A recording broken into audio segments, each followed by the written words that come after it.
con estrategia y orden. Eso es lo que tenemos que tener nosotros, orden para culminar nuestro curso con eficiencia. Quiero comentarles algo que estuve descubriendo en las clases. Quiero decirles que en la teoría, a propósito que escuché que hay un problema con patología clínica entre el gremio médico y los tecnólogos, ¿no? Y yo, un médico patólogo, estaba argumentando que había algunas diferencias de que el médico evaluaba una lámina de patología, para él la lámina de patología era un paciente, y la diferencia con los colegas tecnólogos, con los otros profesionales de salud, era que el médico, la lámina era un paciente, y un paciente con todo su componente, con su semiología, con sus síntomas y signos. Eso era la diferencia. ¿Qué importancia le daba este médico patólogo a ese conocimiento? O sea, no solo a mirar la lámina o a preparar una lámina para poder ver de qué patología se trata, sino hacer un análisis clínico patológico. Es decir, no solamente ustedes tienen que considerar que el médico especialista no solamente va a mirar un resultado, sino también evalúa la evolución. Por eso ellos siempre, los médicos piden, oye, infórmame del paciente, de qué se trata. No es que, por ejemplo, el médico tomografista, tú le das una tomografía y, y entonces él necesita ayuda. Hay algunos médicos que dicen, no, déjame, no me digas nada, yo te voy a decir, me dicen, ¿no? Pero usualmente el médico necesita información de qué se trata, qué síntomas tiene el paciente para poder describir de acuerdo a eso. Y cuando a mí, por ejemplo, alguien me dice, ¿qué ves en esta radiografía? No sé, yo no soy tomografista, no soy radiólogo. A mí me dices qué síntomas tiene, cuál es la clínica del paciente. En función a eso voy a buscar en la tomografía lo que yo estoy pensando, por decir, ¿no? Por decir, digo, es un paciente que tiene una cefalea intensa, pulsátil en el lado derecho, siempre en el lado derecho, nunca al lado izquierdo. Y la migraña es en el derecho o en el izquierdo. Entonces, siempre en el lado izquierdo, pulsátil, que le aparece, oye, ¿no será un aneurisma? Entonces, a ver, enséñame el angio, la angiografía. Entonces voy a buscar la lesión o la dilatación asmática en la zona donde me está refiriendo el dolor, ¿cierto? Entonces voy directamente a eso, voy buscando busco esa lesión, de acuerdo a lo que yo estoy planteando en mi hipótesis. O un paciente que tiene una tuberculosis, le dan una lámina, el patólogo dice, ¿pero qué tiene el paciente? ¿Qué molestias tiene? No, que el paciente tiene tos, baja de peso, hemotiza. Ah, entonces busco en la lámina un tejido que sea compatible con una tuberculosis, ¿no? Entonces, más o menos así es la idea de que el médico especialista no es un tecnólogo, no es una persona que solamente ve láminas, sino hace una unidad. ¿Y qué importancia para que ustedes le den importancia a lo que dice este patólogo en defensa de la patología?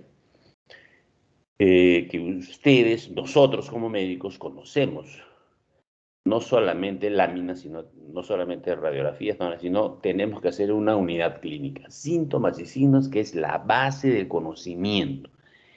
¿Y por qué digo esto? Porque a partir de las prácticas que estoy llevando, con la experiencia que conozco, es que ustedes, cuando ustedes vean una anamnesis, terminan la anamnesis es un conjunto de síntomas y signos que el paciente está refiriendo. Usualmente son síntomas de lo que siente el paciente, ¿no?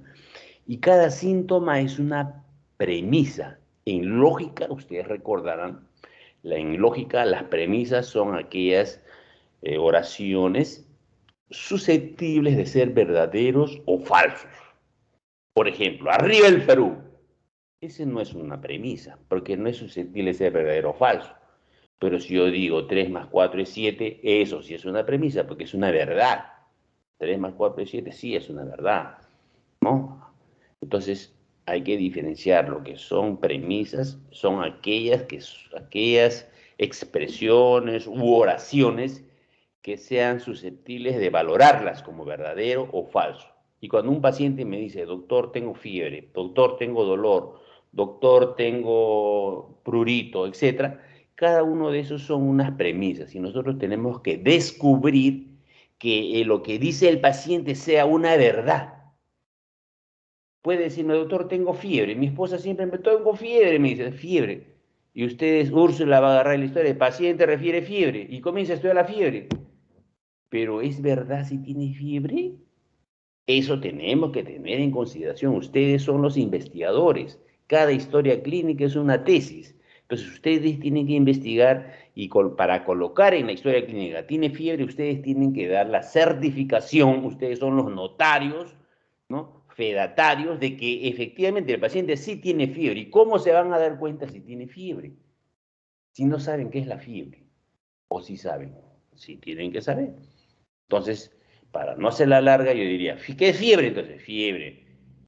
Me acuerdo, cada uno, todos hemos tenido fiebre en algún momento. O sea, ¿qué síntomas da la fiebre? Ah, tiene dolor de cabeza, malestar general, decaimiento, orinas cargadas, caliente, dolores musculares, dolor de cabeza. Cuando orino, orino muy cargado, pero no tiñe el retete del baño, ni la truza queda teñida de color amarillo como cuando hay hiperbilirubinemia.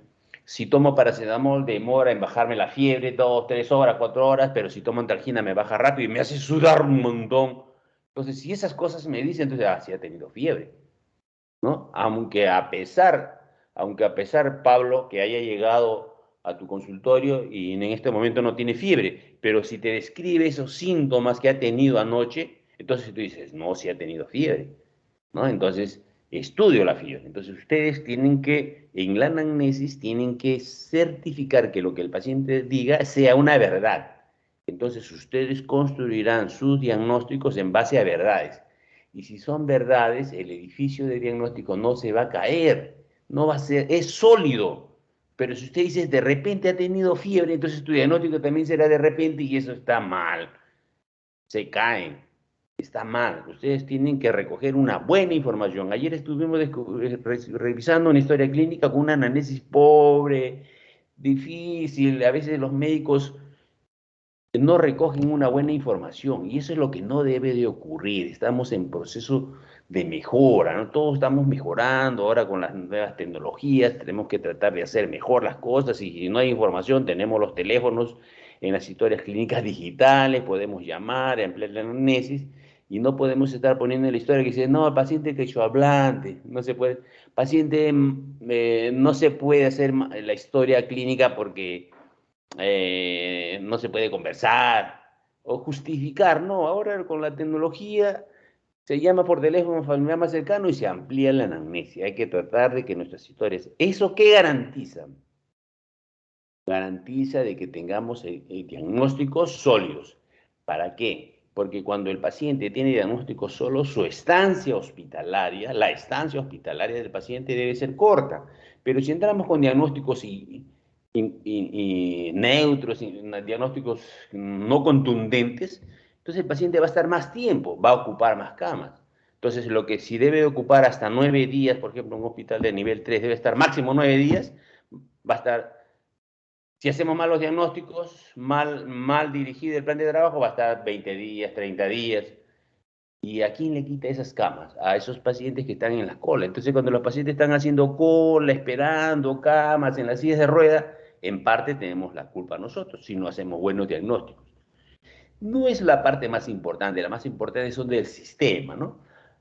Por ejemplo, toman una resonancia, salen 2 semanas. ¿Cómo va a demorar tanto el informe? No puede ser. Primero que la cita te demora 2 semanas y el informe después 2 semanas más. No puede ser eso. O sea, la cita debe ser a hoy y el informe en tiempo real, ahorita mismo.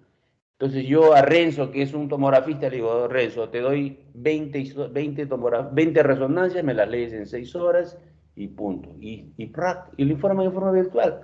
Entonces esos 12 días que demoran en el informe se hacen ahorita y las decisiones obviamente son para ahorita. Entonces en eso necesitamos avanzar y ustedes que son jóvenes tienen que ponerse las pilas y cambiar este sistema de salud que está un poco lento en sus procesos. Tienen que ser facilitadores de procesos y que todo sea rápido.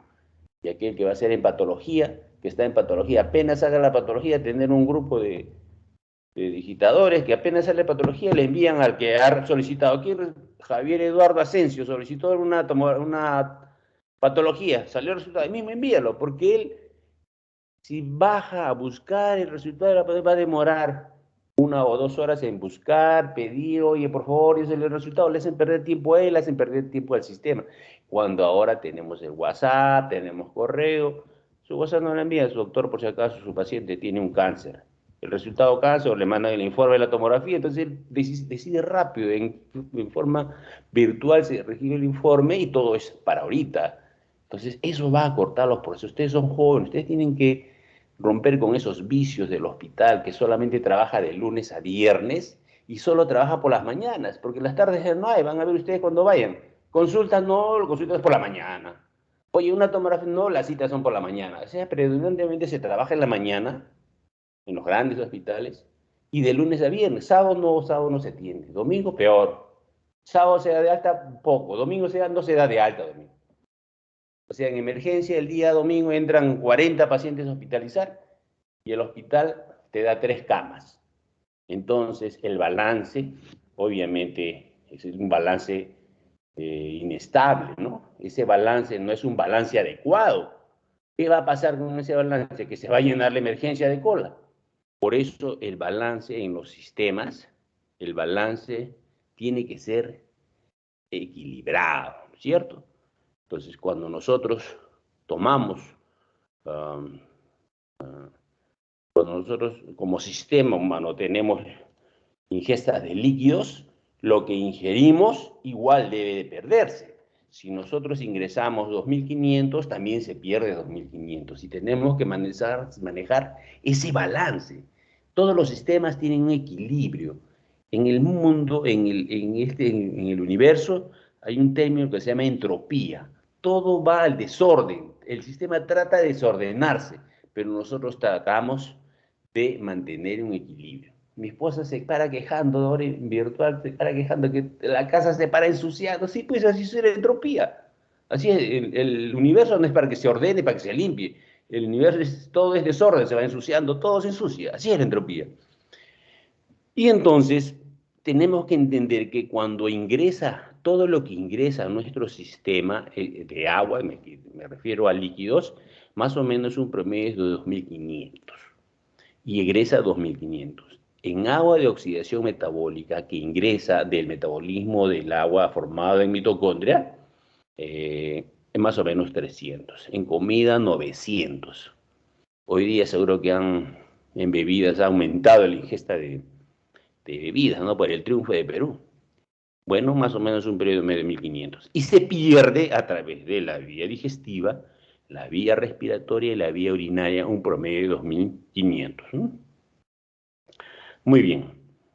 Ese es, entonces ustedes cuando vean un paciente para interpretar los problemas renales, si un paciente tiene vómitos, tiene diarrea, o sea, no ingresa la comida, no ingresa líquido, porque está con vómitos, y está con diarrea, miren, pierde.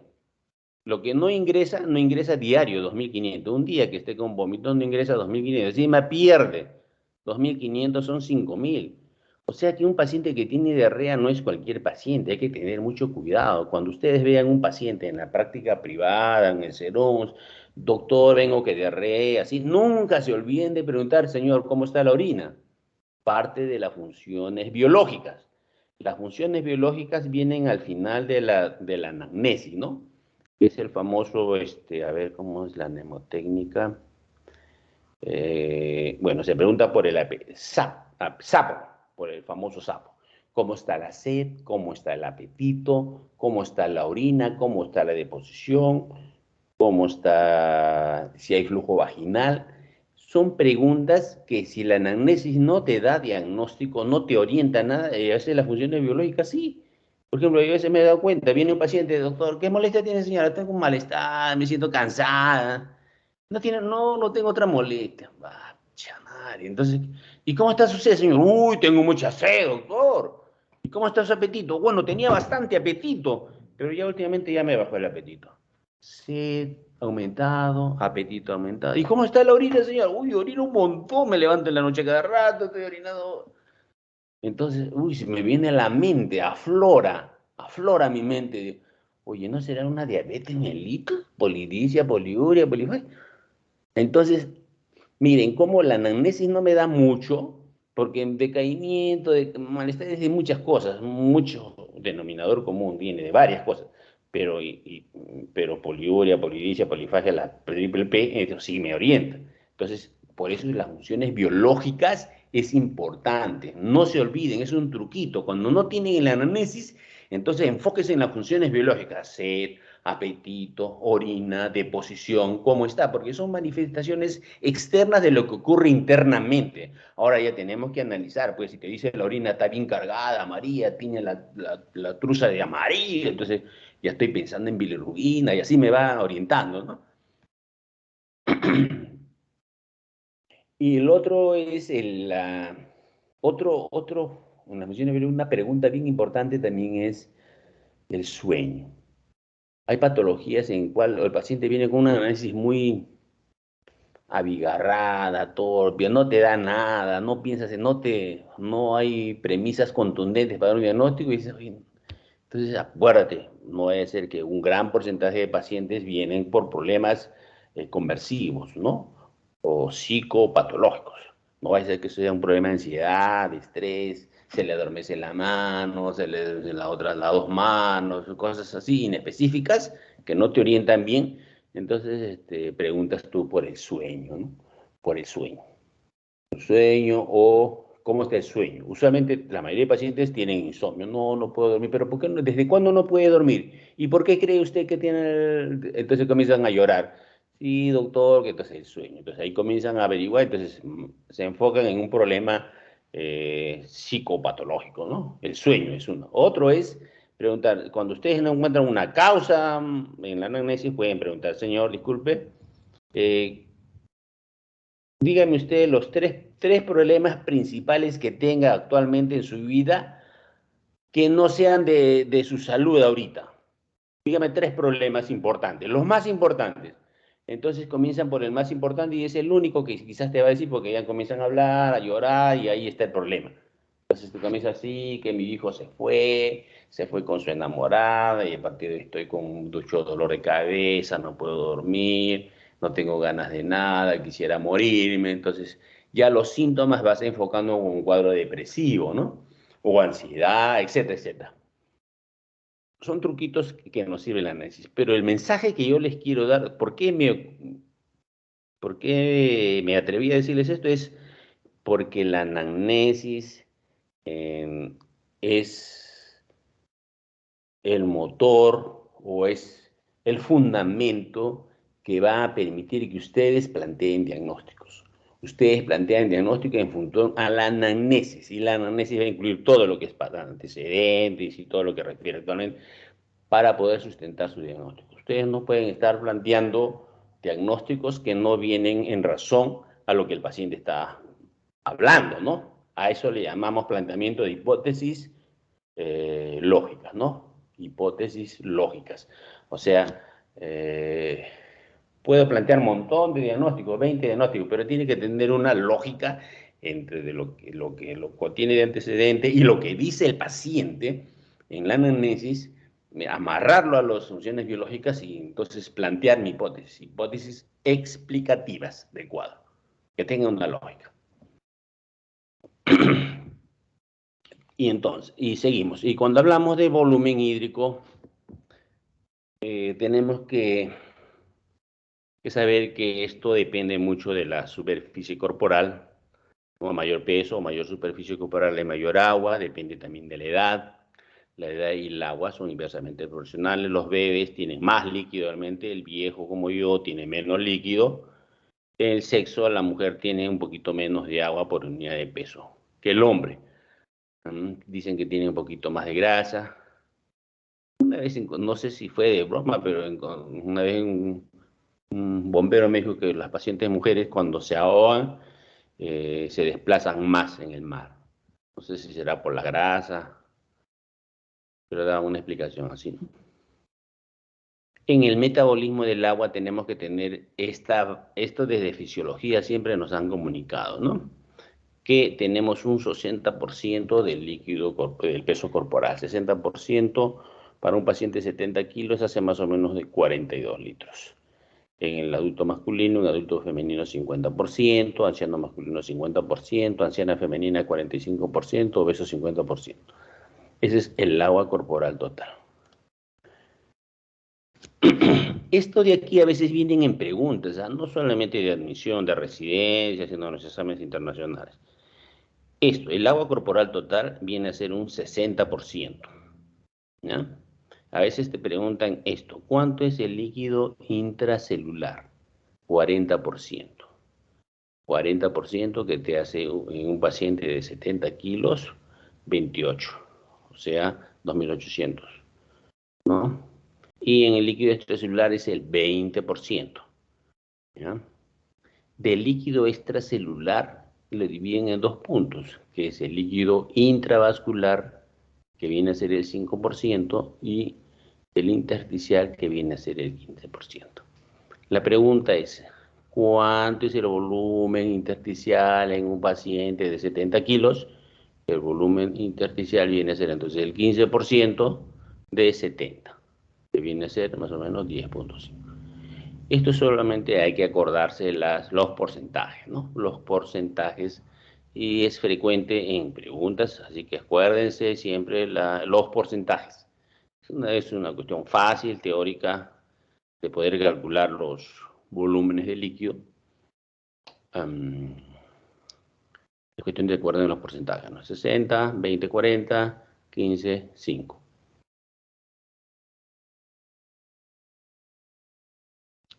Usualmente en el adulto, en el líquido, los ingresos que se deben de administrar son 35 centímetros por kilo de peso por día.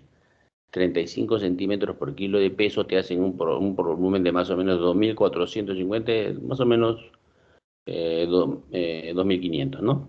Pero si restamos estos 450 o 500 que se dan en Volutrol para un paciente que no recibe nada de líquido, ¿ah? Un paciente que se hospitaliza. Cuando estamos con nosotros con un paciente hospitalizado, no recibe nada de alimentación, ingresa recién, entonces el médico usualmente calcula 2.000 centímetros, vamos a poner 2.000 centímetros por día, porque 400 le va a poner en fármacos, entonces 2.000 en 24 horas es más o menos como 2 frascos, ¿no? 1.000 más o menos hacen de 83 centímetros por hora, que es equivalente a 27 gotas por minuto. Entonces, cuando ustedes vean las historias clínicas, van a decir, pásale a 25 gotas por minuto, o pásale a 30 gotas por minuto, más o menos, y al día siguiente hacen el balance hídrico, como va, requiere más líquido, no requiere más líquido, con el balance hídrico. Pero usualmente van a encontrar esta indicación en pacientes que no están comiendo, pero tampoco tienen pérdida, ¿no? Lógicamente hay que hacer el balance hídrico. Bien, en el balance hídrico, Una consulta, ¿está compartiendo diapos o así solo nos estaba hablando? Porque no veo. ya. Sí, Joaquín, tienes razón. Estaba emocionado por el partido. Discúlpeme. Como hice la introducción con un tema y me pasé. Ahorita lo comparto. Discúlpenme.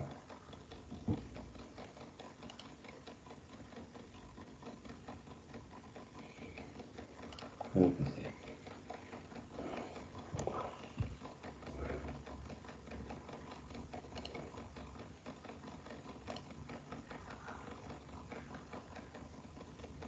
Joaquín, ¿se observa? Hola. Sí, doctor, sí. Ya, ok. Entonces reinicio. Les hablaba del balance hídrico, del intercambio gaseoso. Todo sistema debe tener un equilibrio, ingreso y salida. Aquí, esto para recordarle a ustedes, miren, un paciente que tiene 70 años, 10 días, náuseas, vómitos, deposiciones diarreicas, 4 o 5 por día, líquidas sin productos patológicos. El paciente refiere haber disminuido la diuresis en los últimos días. Miren, 10 días que está con náuseas y vómitos y hace diarrea, entonces tienes que pensar que es un paciente que está bien deshidratado, ¿no? Ya no está orinando por eso.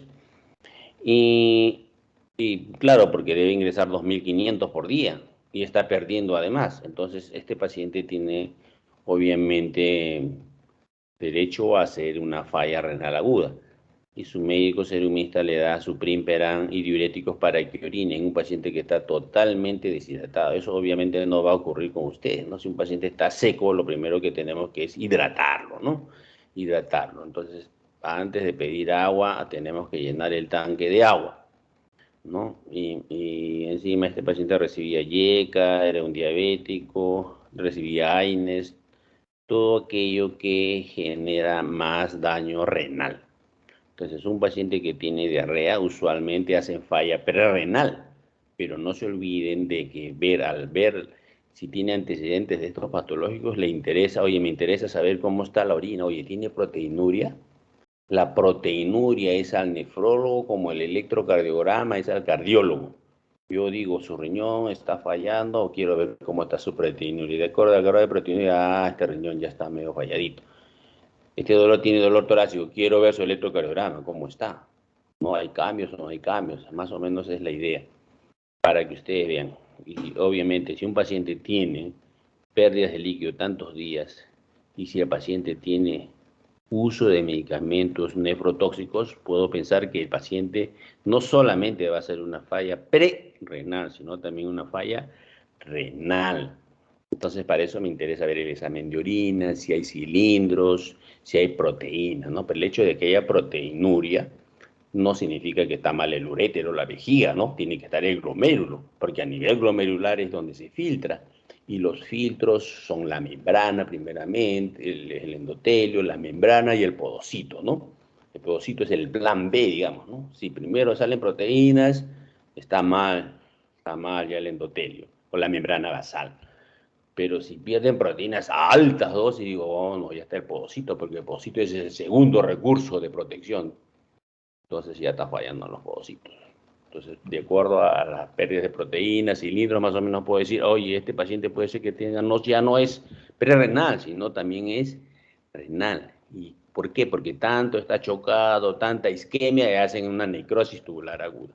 Y la necrosis tubular aguda es la causa más frecuente de falla renal intrínseca. Intrínseca.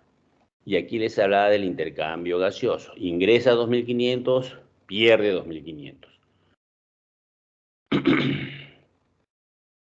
Les comentaba que el volumen hídrico depende de la superficie corporal, de la edad y del sexo, ¿no? Y les hablaba, bueno, de esta tablita que era importante. Sí se ve la lámina, ¿no, Joaquín? Sí se ven las láminas, doctor. Ya, Sí, listo. doctor, sí se ve. Ya, Sí, doctor, sí se ve. gracias. Gracias. Entonces, tenemos que tener en consideración este 60%, ¿ya? El 60% del volumen corporal total es el agua, ¿no? Si pesamos 70 kilos, entonces 60%, tenemos ahí 42. Y el líquido extracelular es 20, 40. Del líquido extracelular tenemos el plasma y el compartimiento. Esto les decía que vienen en los exámenes. Un ejemplito, por ejemplo, para un varón de 70 kilos, ¿cuál es el volumen de agua intersticial? Entonces, esto sabemos que es el 15%. 15% de 70 te hace un volumen de 10.5. Entonces, hay que aprenderse los porcentajes de los líquidos. Les comentaba acerca de la dosis de hidratación que normalmente el paciente requiere, un paciente adulto, 35 centímetros por kilo de peso por día. Y aquí hacíamos la fórmula para un paciente de 75 kilos. Es un paciente que no va a recibir dieta, obviamente, no está recibiendo nada por vía oral.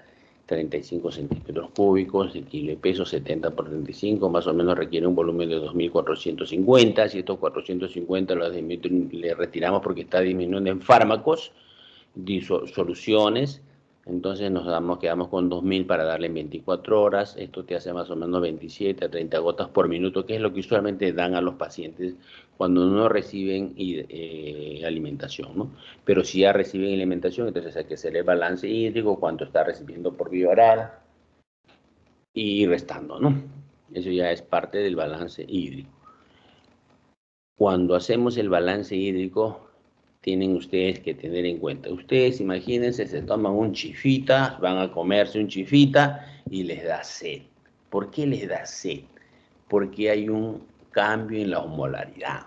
Apenas comen un poquito de chifa o papitas al hilo, ya quieren tomar su Inca Kola porque le da sed.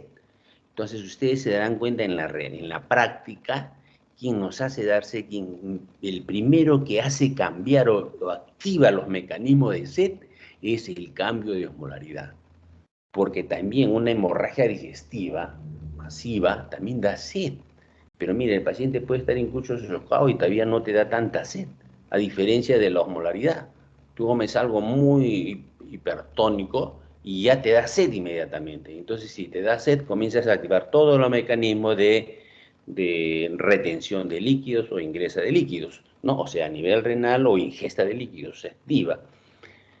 Entonces hay que tener mucho en consideración el balance hídrico, en el balance hídrico la osmolaridad. ¿Por qué les digo la osmolaridad? Porque hay sustancias, la osmolaridad depende, en una fórmula depende de 3 variables, ¿no?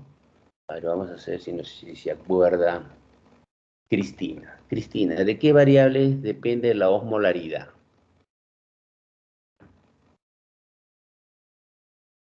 Sodio, glucosa y urea. Perfecto, muy bien, Cristina. Perdón, Joaquín. Es una bromita, Joaquín.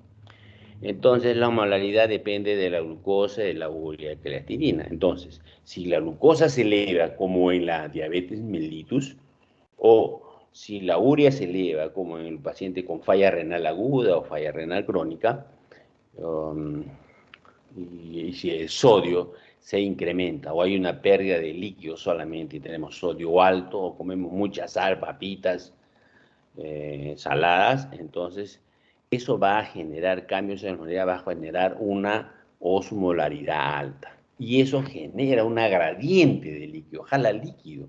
Imagínense en un diabético que tenga glucosa de 500, entonces va a jalar líquido. Entonces una neurona se va a deshidratar.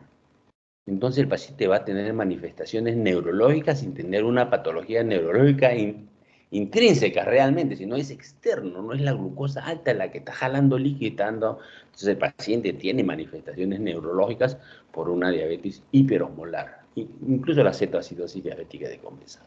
Si tienes un paciente que está con una falla renal aguda, tiene urea 500, creatinina 10, también puede estar presentando vómitos, puede llegar hasta el coma, manifestaciones neurológicas. ¿Por qué? Porque la urea tiene esa capacidad, ¿no?, de penetrar, de jalar líquido, atraviesa membranas, aumenta la osmolaridad, entonces da el famoso síndrome urémico, ¿no? Náusea, vómitos, etc. ¿Por qué les digo la parte clínica para darle importancia entonces a la osmolaridad? Hay osmolaridad extracelular e intracelular. La extracelular depende fundamentalmente del sodio, ¿no es cierto? Joaquín seguro recordará que es 2 veces el sodio. En la fórmula es 2 veces, no es 3 veces. Hay preguntas que vienen con 3 veces el sodio. No se vayan a pajarear, decía mi profesor.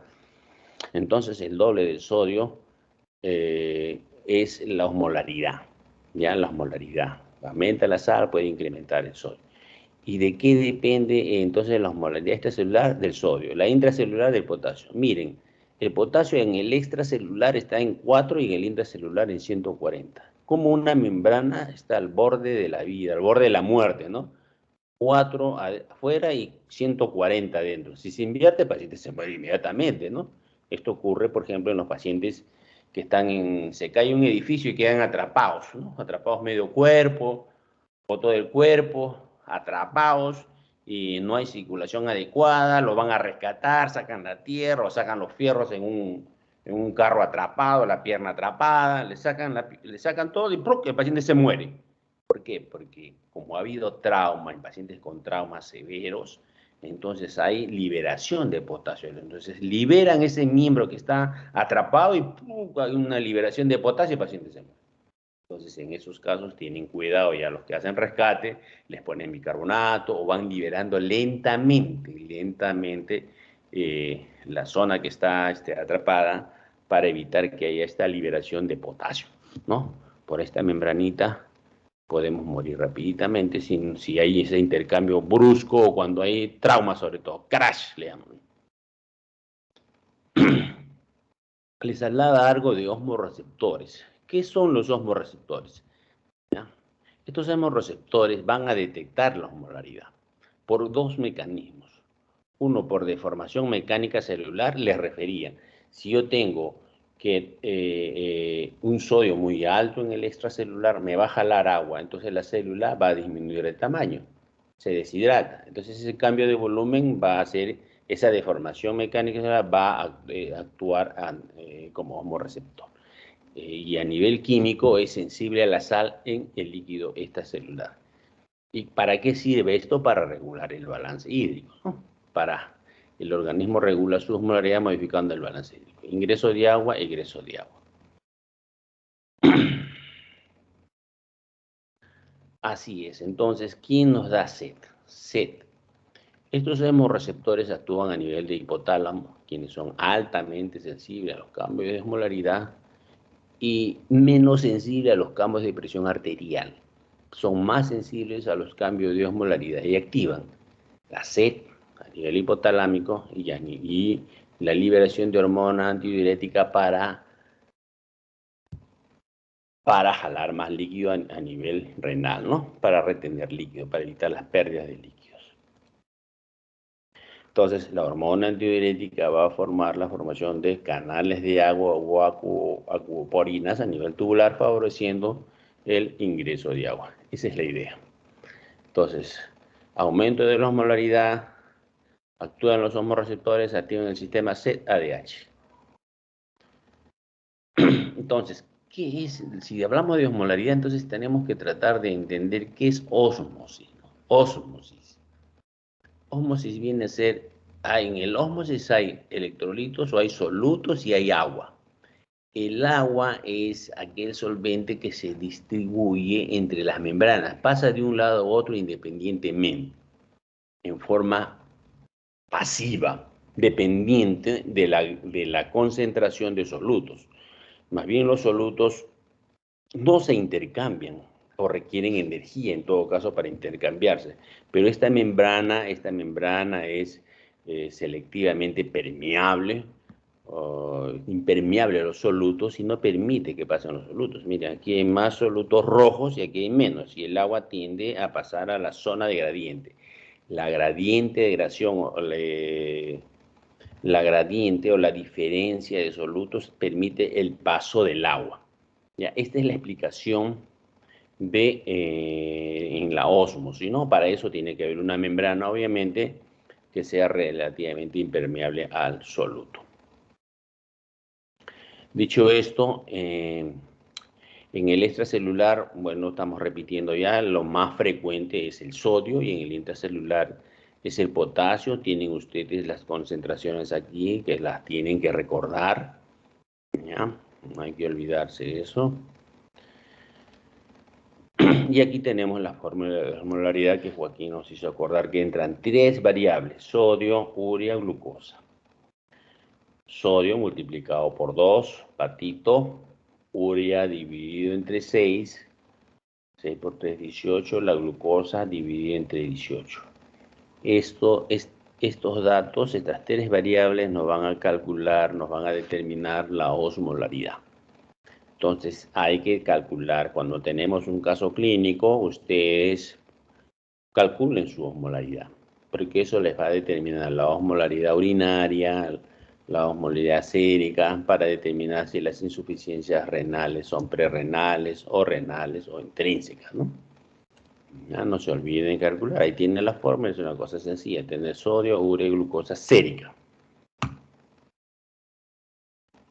¿Y cuando hablamos de deshidratación o depresión? No se olviden de este término de depresión. En los exámenes de admisión a veces ponen depresión o contracción del volumen, ¿no? Por ejemplo, un paciente con insuficiencia renal, si está con líquidos en exceso, con edema pulmonar, hay que dializarlo de urgencia, ¿no? Un paciente renal. Pero eso es cuando hay exceso, pero cuando está depletado o contracción del volumen no lo vamos a dializar, ¿no? Acuérdense de este término, depresión o contracción del volumen. Se van a acordar de mí si ven la pregunta. Entonces la deshidratación se refiere a pérdida de agua y electrolitos. Dependiendo de si se pierde más agua o electrolitos, nos van a dar diferentes tipos de deshidratación. La deshidratación isotónica se da cuando hay un balance, pérdida tanto de sales como de líquido. ¿Ya? Hay una pérdida similar. Casos de hipovolemia, por ejemplo. Tienen una hemorragia digestiva, pierdes sangre, en esa sangre pierdes el contenido, pierdes en iguales proporciones, agua y sales. Para expresar y acordarse también, cuando hay una hemorragia digestiva, ustedes pierden sangre con hemoglobina, ¿no es cierto? La hemoglobina sale, ustedes le toman en ese momento, inmediatamente, apenas llegue el paciente, le pueden tomar una hemoglobina y el paciente puede tener hemoglobina 14 o 15. Pero si dice que ha perdido 1 litro y tú estás viendo y tiene hemoglobina 15, no le creo, dices, ¿no? Efectivamente, porque no ha habido oportunidad para que el paciente haga su equilibrio. Porque cuando uno pierde, si uno pierde 1 litro de sangre, entonces ahí está perdiendo sangre con electrolitos en forma equilibrada, está perdiendo la hemoglobina en forma equilibrada. Una vez que pierde, el organismo comienza a jalar agua, porque hay hipovolemia, ¿no? Jalar agua al intravascular, entonces recién el agua y recién el intravascular se va a diluir. Y entonces recién ahí es que la hemoglobina va a bajar. Entonces no se vayan, no se confíen en un paciente que dice, paciente refiere que ha hecho deposición con sangre, melena, medio litro, 1 litro, hemoglobina 14, no hemorragia digestiva. No, ustedes no vayan a decir eso. Siempre el paciente tiene su verdad. Si dice, será por algo. Ustedes analícenlo, vean, traten de interpretar. Si el paciente dice que ha hecho melena y la hemoglobina está en 14, qué raro. De repente apenas ha llegado, le han tomado la muestra, todavía no ha habido oportunidad de hemodiluirse. Esa es una explicación. Entonces, hagámosle ese control nuevamente, un par de horas, 4 horas nuevamente. Hagámosle ese control para ver si efectivamente recién se está hemodiluyendo, ¿no? Eso es importante. Y la otra explicación que pueden dar usted también, fisiopatológica, es, la supuesta melena, no es melena, sino que ha tomado un jarabe que le hace que la deposición sea de color negro. O ha comido verduras que hacen que la deposición sea de color negro. O ha comido sulfato ferroso, que también hace, o ha comido un rellenito domingo y también la deposición negra. Entonces, hay muchas explicaciones a eso, pero no, siempre tratando de dar una explicación fisiopatológica a lo que está ocurriendo. Muy bien, entonces, siguiendo ese caso, hay deshidratación hipertónica y deshidratación hipotónica. La hipertónica se refiere a que hay mayor pérdida de agua y hay solutos elevados, ¿no? En el caso, por ejemplo, el sodio. Sodio elevado, más de 145, entonces, ¿qué hace? Que hay más solutos en el extracelular, entonces por gradiente el agua va a salir. El agua sale por gradiente, ¿no? Porque hay más electrolitos afuera y la célula se va a deshidratar. Se va a deshidratar y puede dar cambios funcionales en esta célula. Y la deshidratación hipotónica al revés, ¿no? Hay más pérdida de electrolitos, entonces hay la deshidratación hipotónica y hay un pasaje o un edema de las células. Al revés, la deshidratación hipotónica. Entonces vamos a estudiar a los electrolitos. El sodio. El sodio puede tener estas 3 posibilidades, ¿ya? En el mejor de los casos, en el peor de los casos. El mejor de los casos es que el sodio esté normal, ¿no? En el peor de los casos es que el sodio esté muy bajo, por debajo de 135, y el otro mal caso también es que esté por encima de 145. El sodio es extracelular. El sodio, miren, participa en la transmisión de impulsos nerviosos, en la contracción muscular y todas las comunicaciones del cerebro al organismo, también el sodio interviene, ¿no? Si no hubiese sodio, ¿cómo se van a transmitir? ¿Cómo va a haber comunicación en el cerebro? No habría comunicación. Igual, tanto que el sodio esté muy alto o muy bajo o el sodio esté muy alto, igual van a provocar estos problemas de conducción eléctrica. ¿ya? Y ambas, o muy bajo o muy alto, llegan al coma. Coma. Pero cómo llegan al coma es el detalle. Para eso les pongo esta imagen, que hice una experiencia cuando estuve en el colegio, que a este líquido, agua destilada, le echamos sal. Y en la medida que íbamos aumentando la concentración de sal, el foquito se prendía más y más y más. Entonces decimos, ya, ¿para qué sirve entonces la sal? Para conducción eléctrica, ¿no? Entonces, ¿qué pasa? ¿Qué pasa con nuestros pacientitos? Si yo tengo un pacientito, ejemplo típico, ¿ya? Ejemplo típico. Le decimos a Ingrid, Ingrid, tu abuelito es hipertenso, muy bien. ¿Sabes qué? Para controlar la presión, lo primero que tienes que hacer es una dieta baja en sal, poco sodio. Sí, porque la presión tiene mucha relación con el sodio, entonces dale poco sodio. Entonces Ingrid dice, ya, entonces, como mi abuelita recibe dieta por sonda nasogástrica, entonces mejor no le doy sodio, ya, la presión se controla. Dicen, entonces ya, chévere. Entonces, ¿qué está haciendo? Que cada vez le está dando sueño. Entonces, el pacientito ya se pasó, ya no recibe sueño, entonces sus foquitos, sus comunicaciones se van enleteciendo, se va adormeciendo, atontando, y llega al coma en forma silenciosa, se va apagando, ¿no? Ese es el paciente cuando es típico del paciente que le dan poca, en la dieta baja en sal y llegan a la emergencia con trastornos neurológicos que no necesariamente que el cerebro esté mal, sino son problemas metabólicos, ¿ya? Entonces el paciente, sí, doctor, que se duerme mucho, que se le adormece el cuerpo, que no comunica. Entonces, y lo primero que ingresa es un ACV, tomografía cerebral, no hay nada en la tomografía, no hay hemorragia, no hay isquemia, tomografía de control en 24 horas, porque en 24 horas recién puede salir las imágenes, le toman la tomografía en 24 horas, no sale nada, pero lo están mirando el sodio que está en 110 y nadie dice nada, 110, 108. Entonces el diagnóstico es una hiponatremia, súbele su sodio y el paciente se va a despertar. Ese es entonces el paciente típico de la hiponatremia. ¿Ya? El típico que llega en emergencia. Ustedes tienen que tener alerta en los viejitos, ¿ya? La hiponatremia, entonces, cuando el sodio está por debajo de 135. Se da por un exceso de ingesto de líquidos de agua o por una pérdida de sodio. ¿Y cuáles son esas causas que hacen que el sodio baje? Por ejemplo, succión gástrica, otro, diarrea, vómito, diuréticos, bajo consumo de sodio, este es el más común, intercambio de fluidos por soluciones hipertónicas, ¿no? Por ejemplo, le dan manitol, hacen perder bastante líquido. ¿Y cuál es la sintomatología de la hiponatremia? Se explica con esto del foquito, ¿ya? Con eso ustedes se van a explicar. Es primero letargia, dolor de cabeza, confusión, aprehensión, convulsiones y coma. Convulsiones y coma. ¿Ya? Así es, pero empieza todo lento, dolor de cabeza, confusión, aprehensión, convulsiones y coma. Así evoluciona la hiponatremia.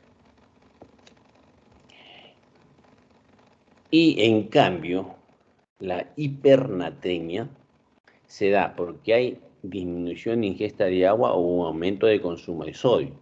En los atletas, por ejemplo, que corren largo dato, ahí en Colombia que han corrido a temperatura de 30 grados centígrados, imagínense, los pacientes han perdido cantidad de agua, más agua. Están con una hacen hipernatremias temporales.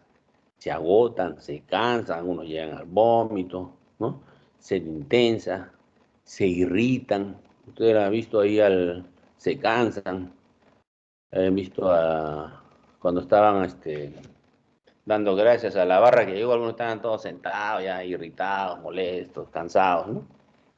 Para que se den cuenta de que en la hipernatremia, cuando hay exceso de sodio, hay una sed intensa y en general la hiperosmolaridad y el sodio tiene que ver con la enfermedad, da una sed intensa, la urea alta da sed intensa, entonces, irritabilidad, tiene mucho sodio y las transmisiones eléctricas son muy rápidas, a diferencia de la hiponatremia, está letárgico, atontado, en el hipernatrémico no está pilas, irritable, más agresivo, agitado, puede convulsionar también igual que en la hiponatremia, puede llegar al coma, a la muerte, hipotensión ortostática y debilidad, pero la diferencia es cómo inicia. Mientras todo va letargado, este es irritable, para que vean las diferencias entre hipo e hiper, ¿ya?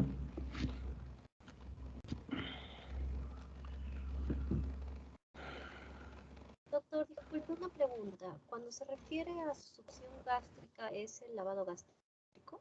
Nelia, no te escuché. Creo que tengo yo el volumen bajado un ratito. Un ratito voy a subir mi volumen. Sí, Nelia, dime. Sí, la pregunta era cuando se refiere a succión gástrica, ¿es lavado gástrico? Claro, claro, claro. No, lavado gástrico no, sino continuamente hacen succión gástrica. Están jalando, jalando por una del estómago cuando hay sobre todo obstrucción intestinal o hilos paralíticos, o hilos reflejos o hilos por adherencias. Entonces jalan, aspiran, aspiran, aspiran continuamente. Gracias. Ya.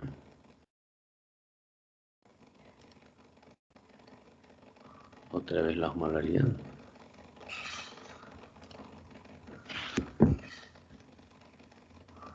Vamos a hablar del potasio. El potasio igual, hablamos de hipopotasemia e hiperpotasemia. Los extremos y el valor normal es de 3.5 a 5. El potasio te mata, ¿no es cierto? Hay que tener cuidado con el potasio. La hipopotasemia, ¿cómo es la clínica de la hipopotasemia? Eso hay que estar alerta. Miren, hipopotasemia o hipocalemia se da por un desplazamiento del intracelular al extracelular o del extracelular, no. Aquí la hipo del extracelular al intracelular es la hipocalemia, ¿ya? Y lo otro es por disminución de la ingesta de potasio. ¿Qué sucede? El potasio por debajo de 3.5 se da debido a beta agonistas. Esto se descubrió, hacían a un grupo de pacientes, unos pacientes cuando los nebulizaban por su asma, referían que tenían debilidad en los miembros. Está débil, ¿se entiende? Entonces le hacían sus pruebas, como la debilidad está asociado a debilidad muscular, a hipocalemia, entonces le hacían su potasio y encontraban que cuando los nebulizaban, y cuanto más los nebulizaban, el potasio se les bajaba. Entonces llegaron a la conclusión de que los beta agonistas por nebulización hacían que haya hipocalemia. En conclusión, entonces, cuando un paciente tiene hipercalemia, los nebulizan, no porque tenga asma en este caso, sino porque esto favorece la hipocalemia, es desplaza el potasio hacia el intracelular, ¿ya? La otra forma de hipocalemia es por pérdidas renales, ¿no? Hay patologías que hacen perder mucho potasio. La otra es en pérdidas digestivas, diarreas, y la otra es diuréticos, que nos hacen perder el potasio. ¿Y cuál es la sintomatología de la hipocalemia? Debilidad muscular. Recuerdo cuando era niña, mi padre tuvo una diarrea severa, se le acalambraba los pies, tenía debilidad, yo le masajeaba la pierna pensando de que eso le iba a aliviar, y el doctor me dijo, no te preocupes, hijo, ahorita le vamos a recuperar a tu papá. Rápidamente le colocaron una solución polielectrolítica y en un ratito de lo que estábamos llorando, en 4 o 6 horas, mi padre se recuperó rápidamente. Esa debilidad muscular y esos calambres se dieron, ¿no? Se dieron. Y la fatiga. Y era un problema de hipocalemia, por las pérdidas por diarrea. El otro, parálisis reflexica. Hace poco hubo una epidemia, hace unos 5 o 6 años, una epidemia de polineuropatía ascendente, conocido como Guillain-Barré. Entonces, los pacientes con Guillain-Barré tienen los síntomas de debilidad de los miembros, polineuropatía ascendente se llama por eso, dolor y debilidad de miembros que van ascendiendo, ya van ascendiendo de la parte inferior. Entonces, el paciente refiere debilidad. Incluso llegan a tener parálisis e incluso entran algunos a ventilación mecánica, porque se les paraliza, ¿ya? Polineuropatía ascendente o síndrome de Guillain-Barré. Y se asocia a diarreas, cuadros que han tenido una semana antes, cuadros de diarrea, y vienen con esa patología. Bueno, eso hubo una epidemia, una pequeña epidemia hubo hace unos 6 años, creo. Entonces llegaban los pacientes de emergencia y decía el jefe de neurología, yo tengo 10 camas separadas para todos los pacientes que tengan Guillain-Barré. Apenas llegue emergencia, directo pásenlo para no estar perdiendo el tiempo. Perfecto, excelente. Entonces, ya no les pasamos a los pacientes que tienen hemiplegia o los pacientes viejitos que están todos cuadriplégicos, ya no se los pasamos. No quieren esos pacientes, ¿no? ¿Ya qué vamos a hacer? Preferían tener un paciente agudo, como es un Guillain-Barré, por ejemplo. Entonces, ya, de una vez. Entonces, llega el paciente, se lo llevaban. Sus camas libres, las 10 camas que te daban, por decir que ellos tenían libre o en forma oportuna, solo por esta epidemia, para estos pacientes, apenas llegaba un paciente, subían. Tenía debilidad muscular, dolor, neuropatía, pum, subían. Y después, a la semana de iniciado este nuevo proceso de hospitalización rápida de los pacientes con Guillain-Barré a neurología, comenzaron a cuestionar, ¿no? Algunos pacientes decían, oye, no, te lo regreso a tu paciente. ¿Pero por qué? Porque no es una Guillain-Barré. Entonces, ¿qué cosa? Es una hipocalemia, está con potasio de 2.5. Hay que ponerle su potasio y ya se va de alta, pero no es un problema de Guillain-Barré. Entonces, los pacientes que tienen hipopotasemia, ¿se acuerdan ustedes de esta parálisis, ¿no? Parálisis RTC. Puede dar debilidad. Si un paciente que tiene debilidad en las piernas, bilateral.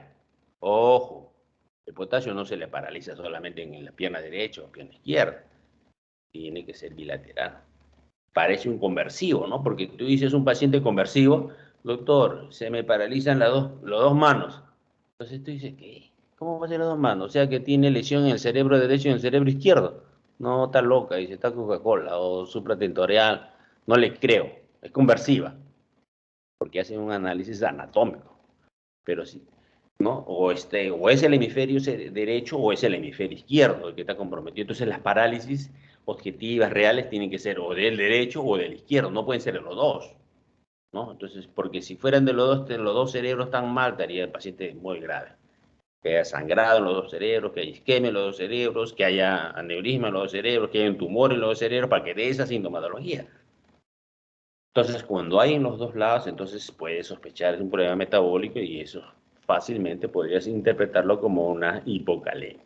No se olviden entonces de las parálisis refléxicas. Parálisis puede ser una hipocalemia. Debilidad. Hay algunas patologías de jóvenes, sobre todo, familiares, que tienen hipocalemia y presentan esto, ¿no? Síndrome de Bartter es uno de esos.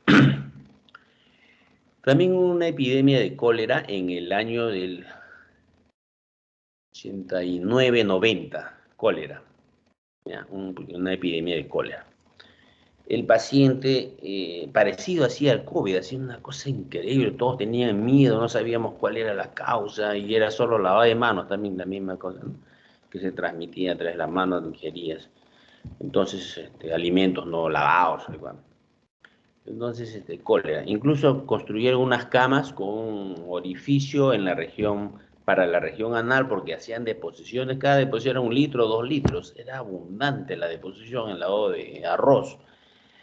El cólera era, pero en un ratito se podía morir, pues se chocaba en un ratito, perdía líquidos en cantidad, había que ponerle 20 litros, 25 litros de líquido, porque hacían una barbaridad. Entonces, al inicio de la epidemia, los pacientes se veía que perdían bastante líquido y comenzaban a hacer hilio paralítico. El abdomen se comenzaba a distender y eso era la consecuencia de hipocalemia. Hipocalemia, para que nos...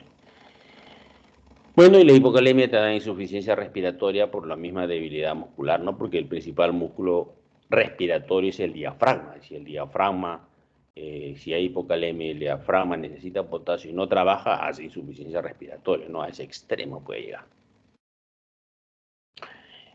La contraparte de la hipocalemia, no se olviden de esto, porque en los beta-agonistas está el fundamento para pacientes de hipercalemia en forma aguda, cuando hay pacientes en forma aguda, no se olviden de eso. Ah, no, perdón. Beta agonista es lo que produce, ¿no? Entonces lo utilizamos más bien en hipercalemia. Entonces, cuando hay hipercalemia por encima de 5, entonces usualmente es por una disminución de la excreción renal, o sea, cuando hay falla renal aguda o falla renal crónica descompensada, o por un aumento de aporte de potasio. Usualmente ustedes pueden comer más potasio, no les pasa nada porque tiene buena función renal, pero a un renal invítale un, un lomo saltado, ¿no? Inmediatamente se le va a subir el potasio, invítale una gaseosa, se le va a subir el potasio rapidísimo, en diferencia de una persona normal, ¿no? Entonces la hipercalemia o incremento de potasio se va a dar en pacientes que tienen insuficiencia renal por falta de eliminación, insuficiencia renal crónica. Es frecuente, los pacientes se dializan lunes, miércoles y viernes, el sábado se dan una juerga y el domingo en la noche llegan a las emergencias con insuficiencia respiratoria, pero no es que tengan insuficiencia respiratoria, sino que están con el potasio alto, acidosis, y esa acidosis metabólica hace que ventile rápido, ya con gran dificultad respiratoria, ¿no? Entonces hay que dializarlos de emergencia porque están con hipercalemia. ¿Por qué? Porque ya saben que tienen algunas limitaciones en la dieta, pero se desbandan, ¿no? Se desbandan confiados en que pueden llegar al lunes a la diálisis. La otra es la enfermedad de Addison, suplementos de dieta, diuréticos, de los más conocidos son los ahorradores de potasio, la hiperglucemia. La sintomatología de la hiperpotasemia es alteración neuromuscular, puede dar diarrea, espasmos intestinales y alteración cardíaca. Lo que más frecuentemente se ve en hipercalemia, alteraciones en el electrocardiograma, el complejo QRS, el complejo Q se abre, usualmente el Q se abre y la T se eleva como una tienda, ¿no? Esas son las características de la hipercalemia. Usualmente cuando llega un paciente de emergencia, llegan con los síntomas de hipercalemia. Y el electrocardiograma, bueno, actualmente sirve para manejo exacto, no sirve, solamente para decir, bueno, estos son los cambios electrocardiografos, pero en realidad ahora con un AGA, que un paciente que llega con dificultad le toma un AGA para ver cómo está el oxígeno, el bicarbonato, el CO2, y cómo está el electrolito, sale sodio, potasio, en algunas otras pueden salir hasta pruebas más avanzadas, sale glucosa, si quieres también puede salir, de acuerdo al convenio con el laboratorio, pueden salir pruebas de enzimas cardíacas, etcétera. Entonces es más rápido, más avanzado, los resultados de potasio y de electrolitos salen más rápido. Y los cambios electrocardiográficos no necesariamente van en relación al incremento de potasio, ¿no? Cuanto más potasio hay más cambios, no necesariamente no guardan una relación, pero sí es bueno que lo conozcan. Muy bien, entonces tenemos hiponatremia, hipernatremia, hipocalemia, hipercalemia. Tienen que repasar las causas, cuáles son los síntomas, qué síntomas presentan uno y otro, que son lo que usualmente se pregunta en los exámenes.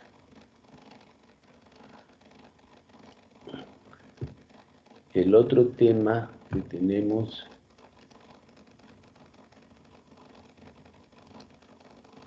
a ver,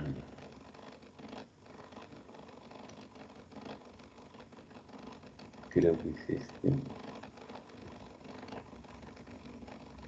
Sí, equilibrio ácido-base. Equilibrio ácido. Las cosas que yo les doy son formas prácticas que ustedes tienen que manejar. Es lo mínimo que tienen que saber. Ustedes pueden ampliar más sus conocimientos, obviamente, y en la práctica se va ampliando, se va discutiendo. son las cosas que se presentan con mayor frecuencia. Hay una regla que dice que uno tiene que conocer de lo más conocido, hay que tratar de conocer lo desconocido, ¿no? Y de lo desconocido, de lo que es poco común, hay que tratar de conocer lo más frecuente, ¿no? En este caso, en gases sanguíneos, lo más frecuente es acidosis metabólica. Más frecuente es acidosis metabólica, y la segunda causa más frecuente, sobre todo en tiempos de COVID, en la primera y segunda ola, era acidosis respiratoria. Esas son las patologías más frecuentes. ¿Tenemos que aprender todo teórico? Sí. ¿Cuál es lo más frecuente? Ya les estoy diciendo, para optimizar sus tiempos en los estudios y en los exámenes, porque todos los días vamos a ver y no nos vamos a acordar de todo, pero sí tenemos que acordar de lo más frecuente. De lo que no nos acordemos, agarraremos nuestro librito o nuestros celulares ahora, porque los celulares es, como Dios dice, tiene todo, puedes encontrar todo en el celular. Entonces te va a ayudar a poder solucionar los problemas, ¿no? En este problema de ácidos gases, lo que yo les voy a dar para casos agudos, rápidos, mnemotécnicas que van a ayudar a solucionar los problemas de pH en forma sencilla y rápida. Primero quiero decirles que el jugo gástrico tiene un pH de 1.2, es muy ácido. Y el extremo es la lejía de 14. Usualmente a las emergencias llegan pacientes que han tomado lejía y es un alcalino. Nosotros estamos preparados, nuestro intestino está preparado para recibir ácidos. Miren, ustedes pueden tomar una limonada, un cevichito, ¿no? Vinagre, vino, y no nos pasa mayores cosas, ¿ya? Zumo de naranja, zumo de tomate, no tenemos muchos problemas. De repente un poquito de ardor, pero no está preparado para recibir, por ejemplo, lejía, que tiene un pH alcalino. Pero cuando ustedes tengan un paciente que le diga, tomé lejía, entonces este paciente está prohibido colocarle sonda nasogástrica, en principio, ¿ya? Porque pueden lesionar más. Pero ustedes nunca se olviden en la anamnesis preguntar, señor, señora o señorita, ¿qué cantidad de tomó? ¿Cómo preparó? Pregunten el procedimiento, ¿ya? ¿Qué hizo? ¿Cómo preparó la lejía? ¿Qué tuvo? ¿Un frasco de lejía? ¿Un sobre? Un sobre. Ah, muy bien, un sobre. ¿Cómo hizo? ¿Qué hizo con el sobre? Lo diluyó. ¿En dónde? En una botella de gaseosa. ¿Qué cantidad le echó? ¿Mitad, un vaso, una taza, una cucharada? ¿Qué le echó? ¿Cuánto? Tanto. Y a lo que le echa, ustedes más o menos van recogiendo esa información que es importante. ¿Qué cantidad? ¿Qué volumen? Ya lo que he echado. Ahora, ¿y usted tomó? Sí, muy bien. Tomó en vaso, tomó de la botella, como sea, pero ya. ¿Y cuántos sorbos tomó? ¿Se tomó o no se tomó? Primera pregunta, ¿tomó o no te tomó? Porque muchas veces han pasado así, tan en observación, una cosa y otra cosa, y el paciente no ha tomado, ¿no? Agarró la botella, hizo el intento de querer tomar y no lo tomó. O el otro tomó el trago, o digo, recibió el trago en la boca y lo botó. No, no lo tomó, eso solamente quería asustar a su pareja o a los familiares y no llegó a tomarlo. Entonces lo botan, pero sí la boca está un poquito quemada, ¿no? Entonces siempre en la anamnesis hay que preguntar eso, porque ustedes a veces los pacientes dan días y días y en realidad no lo ha tomado. Eso tienen que hacer en la análisis, hay que ser meticulosos en la análisis. Por eso digo, una análisis bien documentada te va a salvar, te va a dar contundencia y seguridad, ¿no? Si tú tienes un paciente que dice que ha tomado lejía y en la historia pone, el paciente refiere que intentó pero no llegó a tomar nada, ese paciente se puede ir a su casa y se va tranquila. Y tú tienes la tranquilidad también de decirle, te puedes ir a casa, porque no va a pasar nada si no ha tomado, y segundo, no se va a infectar, no va a tener una infección intrahospitalaria, ¿no? Muy bien, eso es lo más rescatable, creo, para expresar la validez o la importancia del pH de las sustancias. Y cuando queremos calcular las formas, tenemos que tener en cuenta esto. A veces me doy cuenta que en las prácticas se olvidan de estos valores. Estos valores no se pueden acordar. El pH normal es 7.4. Eso sirve para hacer la fórmula. Por encima de 7.4 estamos hablando de alcalosis o alcalemia, y por debajo de 7.4 estamos hablando de acidemia. Más o menos 0.4 es el rango, ¿ya? pero para los problemas nuestro valor es 7.4. Pero el rango es entre 7.4 más menos 0.4, otros dicen más menos 0.05. Igual el bicarbonato, 24 para arriba, alcalosis, 24 para abajo, acidosis. El rango es 24 más menos 4. Para efectos de los problemas, el valor medio, 24. PCO2 igual 40, 40, 20, acuérdense 40, 20, 40 más menos 4. 40 para arriba, acidosis respiratoria. 40 para abajo, alcalosis. Con estos valores tienen que saber, con estos valores ya podemos entonces poder interpretar los análisis de gases sanguíneos. Aquí otra vez lo mismo. Y esta es la tablita que ustedes tienen que recordar, de memoria.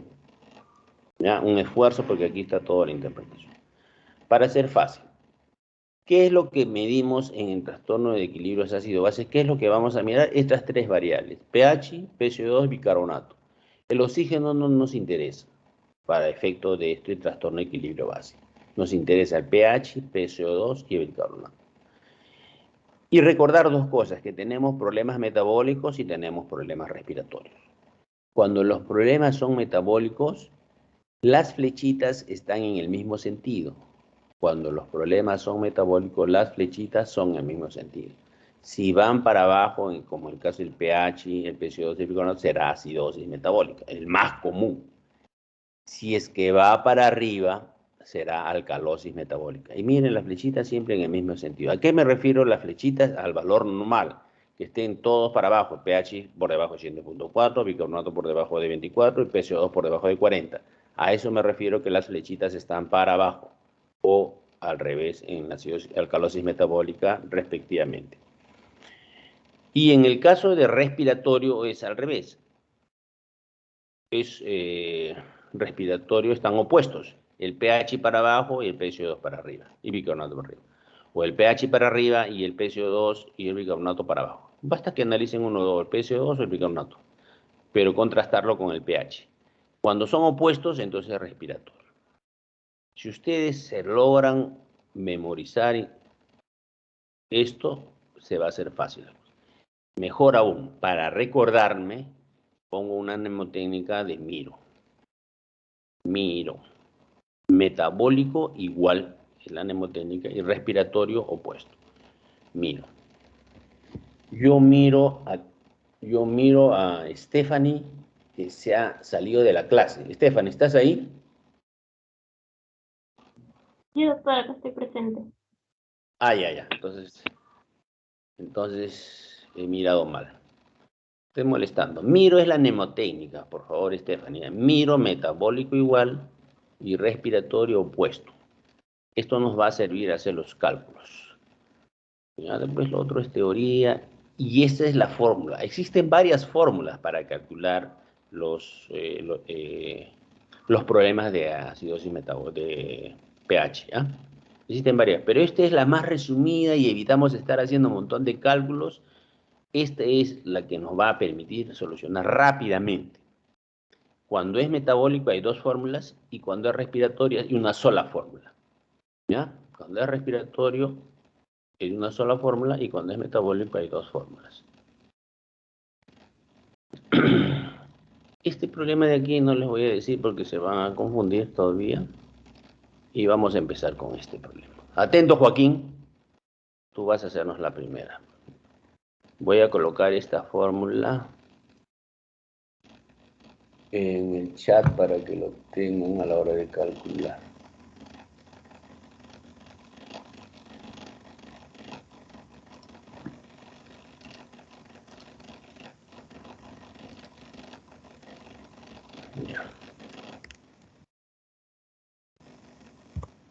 Ahí está en el chat la fórmula.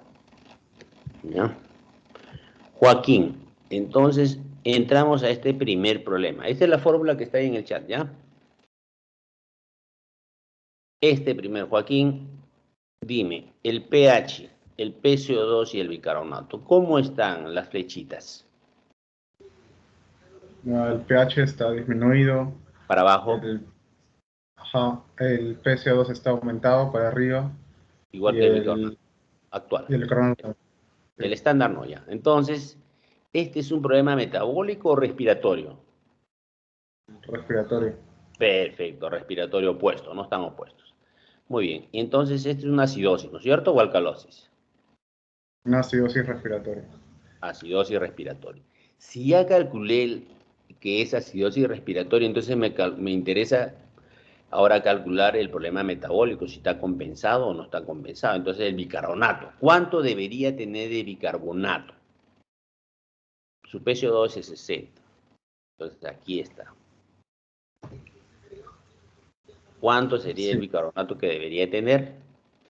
0.4 por PCO2. 0.4 por 60.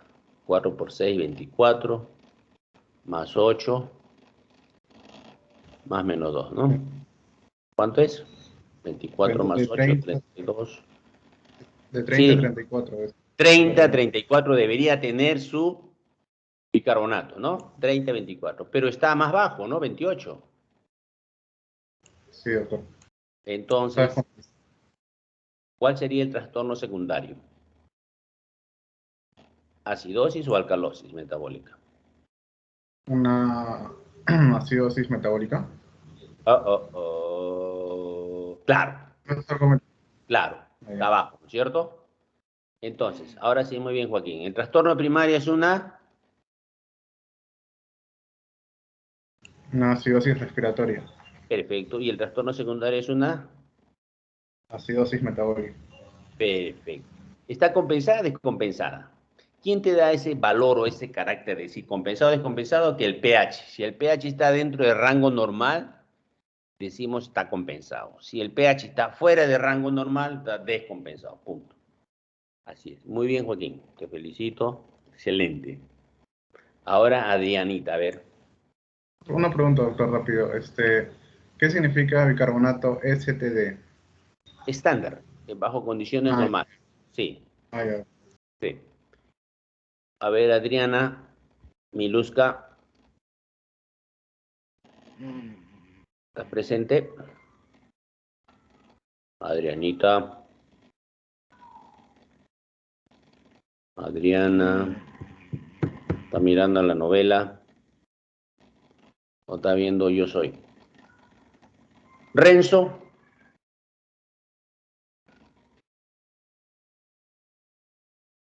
Doctor, buenas noches. ¿Me llamó? Soy sí, Adriana. Adriana. A Sí, ver, doctor. Buenas noches, dígame. ¿quieres participar haciendo este ejemplo o no? O pasamos, no sé, depende de ti. Sí, doctor, no hay ningún problema. Listo. Entonces yo les decía a ustedes para recordar de repente, un recordar y nada más, que cuando las flechitas están en el mismo sentido es un problema metabólico. Si todos están para abajo es una acidosis metabólica, si todos están para arriba es una alcalosis. ¿A qué me refiero las flechitas?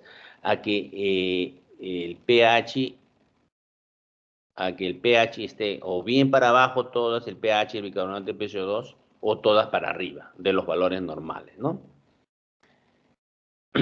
Entonces, en este caso, el paciente tiene un pH 7.34, un PCO2 de 60 y el bicarbonato actual 38.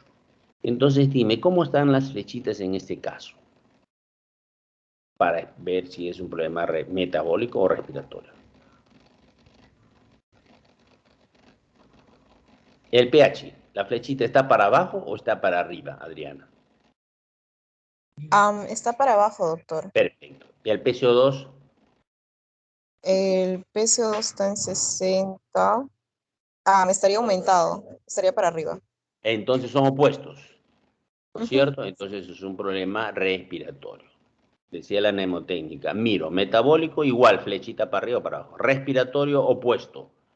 Entonces, este es un paciente que tiene un problema tan opuesto, entonces es un problema respiratorio. El trastorno primario, entonces, sería una, Adriana,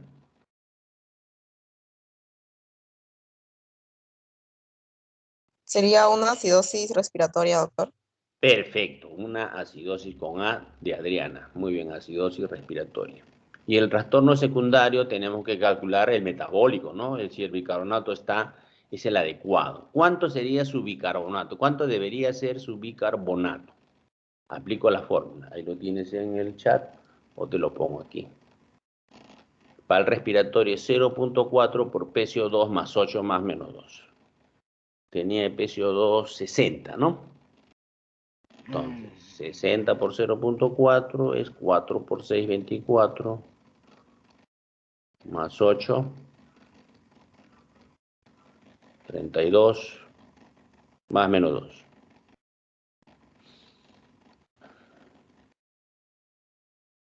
Adrianita, ¿te salió cuánto sale el bicarbonato esperado? Me salió 32, doctor. 32 más menos 2. O sea, entre 30 y 32, 34. doctor. Y Ajá, 32. 34. Ajá, sí. Ya. Ya. Y en este caso está en 38. Entonces, ¿cuál sería el trastorno secundario?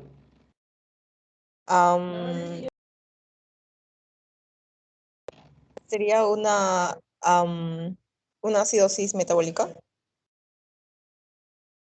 El bicarbonato para este paciente, ¿cuánto debería estar, dijiste? Está en 32, 30, 30, 34. Ya, si el bicarbonato está bajo, entonces hablamos de una acidosis. Si el bicarbonato está bajo, digo, una acidosis, ¿no? Si el bicarbonato está alto, hablamos de una alcalosis. Y sí. Si tú dices que este paciente debería tener máximo 32 bicarbonato, pero tiene 38, está más elevado, ¿no? Entonces estamos en el trastorno secundario, sería una Alcalosis. alcalosis metabólica, ¿no? El trastorno primario es una acidosis respiratoria y el trastorno secundario es una alcalosis metabólica. Está dentro del pH, está fuera de rango, entonces está descompensado. Muy bien, Adriana. Ya, doctor. Gracias. Renzo, Sí, doctor, buenas noches. ¿quieres resolver este problema? Sí, normal. Listo, normal, eso. Entonces, ¿cómo están las flechitas? A ver. A ver, el pH está disminuido y el resto está aumentado. El PCO2 y el bicarbonato están aumentados. Ya. Sería una acidosis respiratoria. Descompensada, primaria, ¿no? Ya, muy Claro. bien. ¿Y el secundario? Secundaria. Ahora un momentito, por favor. La fórmula. Ahí está. Y a ver un momentito.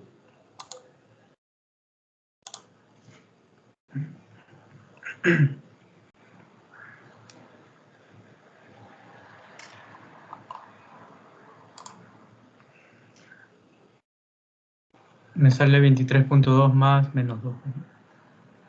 Ya. ¿Y cómo? Está aumentado y bueno, sería una alcalosis metabólica.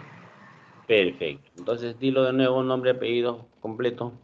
El trastorno primario sería una acidosis respiratoria y Descompensada. descompensada, claro. Y el trastorno secundario sería una alcalosis metabólica. Perfecto. Muy bien, Renzo. Ingrid. Ingrid.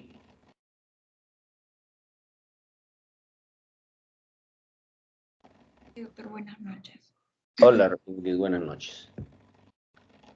¿Puedes participar con este problema? ¿O pasas? No sé, depende de ti. No estoy calificando, por si acaso. No, sí, doctor, dígame. Listo. A ver, entonces, ¿cómo está el pH? ¿Para arriba o para abajo?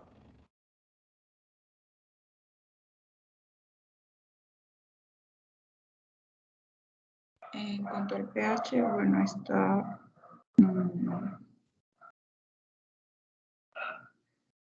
es básico.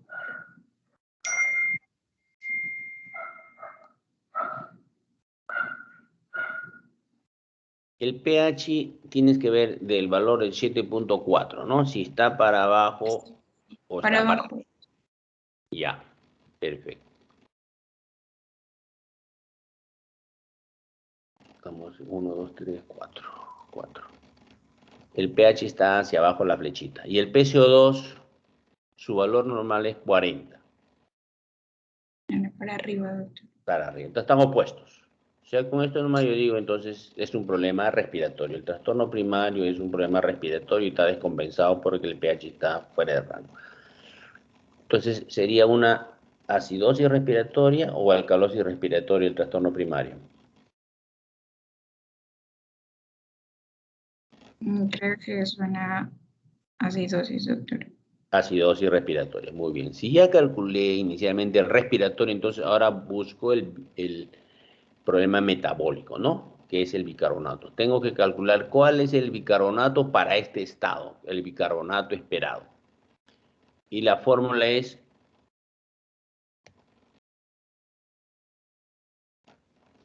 aquí tengo ¿Me lo 0.4. repite, doctor? Si lo tienes la fórmula, ¿no? Ahí está en el Sí. chat. Ya, listo. 1, 3, 4.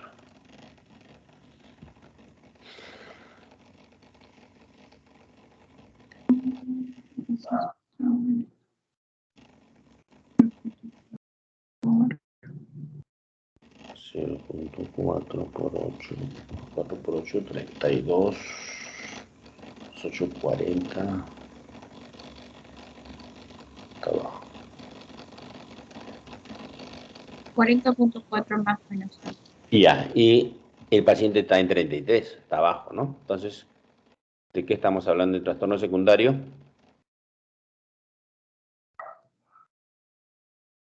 Esto sí no recuerdo, doctor.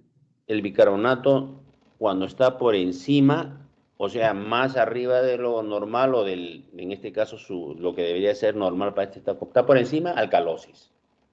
Si está por debajo del valor normal, acidosis. Si está por encima de 24, alcalosis. Si está por debajo de 24, acidosis. Una acidosis, doctor. ¿Cuánto es el bicarbonato que debería tener?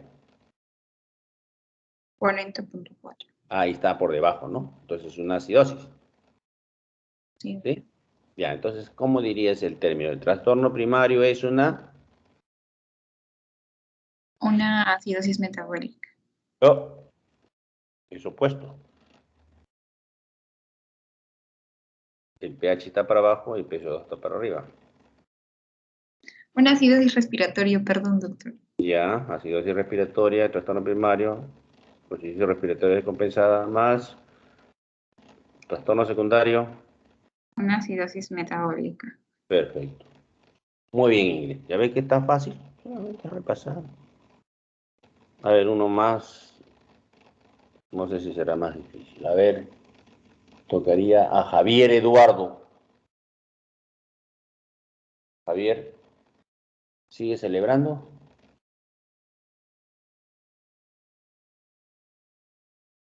Ya, entonces pasamos. ¿Cómo quiere Javier? Me ha dicho que no.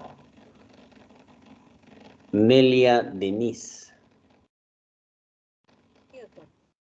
A ver, Nelia, En apóyanos con número esta cinco- prueba. En el número 5 tenemos un pH que es 7.2, está disminuido, y Ya, un PC2 que está en 26, que también está disminuido. Entonces tendríamos un trastorno primario de acidosis metabólica. perfecto. Las flechas todos están para abajo. Muy bien. Acidosis metabólica. Una cosa común que es más frecuente en medicina. Ya. Y el trastorno secundario. Ahí utilizaríamos acidosis metabólica. Utilizaríamos la primera fórmula, que sería La, 1.5 ajá. por el bicarbonato. ¿Cuál era? El 5, pero es este. 5. Sí. Ahí, doctor, ¿se utilizaría el 18 o el 12? No, estamos trabajando con el actual, 18. El estándar. 1.5 por 18. O, a ver, ¿qué vas a calcular? El PCO2 esperado, ¿no? ¿Qué vas a calcular? Así es, el PC2 esperado. Porque el trastorno primario es una acidosis metabólica. Así es. Entonces ya nos olvidamos del metabólico, ahora buscamos el respiratorio. Entonces el PCO2 esperado. Muy bien. Sí. Entonces sería sería 1.5 por el 18, que sería 18,9. más 8, que sería 35, más menos 2. Sería de 33 a 37. Y tenemos 12. No, 18. Ah, no, perdón. Tenemos 26, entonces está disminuido. El PCO2 está disminuido. Entonces, ¿cuál sería el trastorno primario? Digamos una... El primario o el secundario sería acidosis. El primario sería una acidosis metabólica y el secundario sería también acidosis metabólica. Tiene 26, ¿no? Sí. ¿Y en cuánto Y debería estar? de 33 a 37. Entonces está más bajo. Así es. Ya. O sea, está debajo del valor normal. Así es, doctor. Cuando es debajo del valor normal es alcalosis. Cuando es encima del valor normal es acidosis. Valor normal, cada paciente, de acuerdo a su estado, ese es su valor, el esperado, diríamos, es el valor normal, ¿no? Para este estado metabólico. El problema era el 5, ¿no? 2, 4, 5, ya. Si quieres. Entonces, este paciente actualmente está con 26, está respirando, no, lo normal es 40, ¿ya? Pero para este estado el paciente tiene 26. Entonces queremos saber, ¿está compensado o descompensado? Tú has calculado que debe estar por encima de 30, creo, ¿no? Debería estar entre 33 y 37. Ya, si está entre 33 y 37, entonces diríamos que solamente es un problema metabólico. Pero como está por debajo de esos valores, entonces digo, no, este está haciendo una alcalosis respiratoria. Está barriendo su PCO2. Si en cambio estuviese en 50 de PCO2, diría, no, está haciendo una acidosis respiratoria, porque está por encima del valor esperado. ¿Está bien? ¿Sí? Sí, doctor. Listo, entonces tenemos, es una acidosis respiratoria. ¿Cómo? A ver, dime tú. Como trastorno primario hay una acidosis metabólica y como trastorno secundario una alcalosis respiratoria. Perfecto, muy bien, muy bien. Esto es lo típico de un paciente renal crónico, por ejemplo, nota con su acidosis y como tiene mucho ácido y mucho potasio, comienza a hiperventilar, a respirar para barrer el CO2, para eliminar el hidrógeno. Como el riñón no está eliminando hidrógeno, entonces actúa el sistema respiratorio para eliminar el hidrógeno a través del agua, ¿no? Ahí hay hidrógeno que elimina. Hugo, Huguito.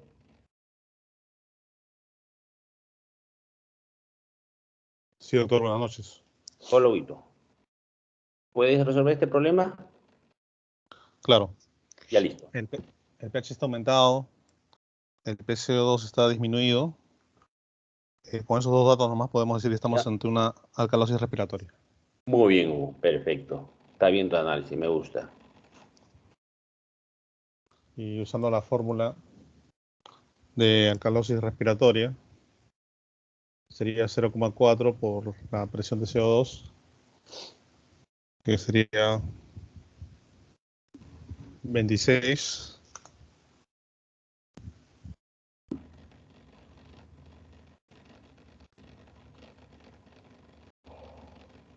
10.4 más 8, 18.4 más menos 2. Estamos entre 16,4 y 20,4. El H bicarbonato esperado, ¿no? Ya. Y tenemos 18.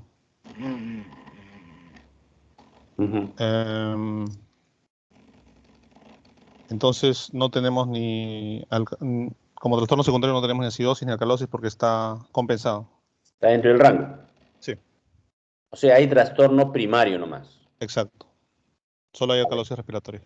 A ver, déjame un ratito. Tenemos un pH alcalino, es una alcalosis como está opuesto, entonces es una alcalosis respiratoria, ¿no es cierto? Entonces que necesito calcular el bicarbonato, que es 0.4 por 26. 0.4 por 26. ¿Has calculado eso, no? 10.4 más 8, 18.4. 10 más 8, 18. Punto Entre 4 más... 16 y 20 más o menos, ¿no? Exacto. 16 y 20 y el bicarbonato, está dentro del rango, listo. Así es. Entonces es una alcalosis Respiratoria. respiratoria. ¿Compensado o descompensado? Compensada sin trastorno secundario. Ahí está, compensado porque el pH está dentro del rango, ¿no? Así es. 1. A ver, el pH 7.4 más menos 0.4. ¿Hasta dónde sería el máximo? 7.44. Sí. Está descompensado.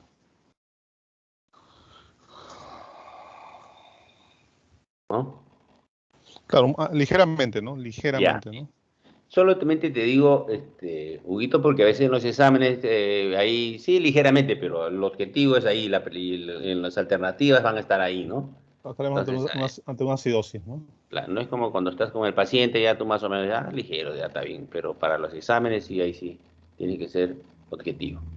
Muy bien, gracias, Hugo. Cristina. Sí, doctor. Está Cristina, muy bien. Entonces, 1, 2, 3, 4, 5, 6, 7. Aún no hizo 7, Cristina, el séptimo, este es. A ver, Cristina, ¿puedes analizar esto? Sí. Ya, Bien, el pH está con la flechita para abajo, el ya. PCO2 con la flechita para arriba y bueno, hasta aquí tenemos una acidosis, Está opuesto, ¿no? sí, acidosis respiratoria. Respiratorio. Ya. Ya. Bueno, para hacer la fórmula es 23, 0.4 por 60. 4 por 6, 24. Sale 32 más menos 2, ¿no? Ya. 28 a 30 y... No, 34. 30, 34. Pero está disminuido. Entonces, ¿cómo sería? Trastorno primario. Es una acidosis respiratoria. Trastorno secundario. Eh, Sería una acidosis metabólica. Está por debajo de lo esperado, ¿no? Sí. Ya listo. Muy bien. Está bien, Cristina. Es el 7, creo. El 8. Jocelyn.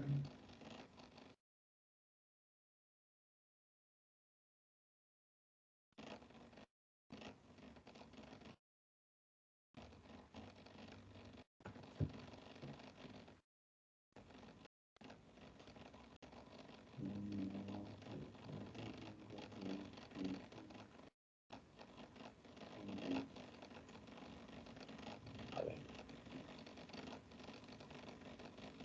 Úrsula.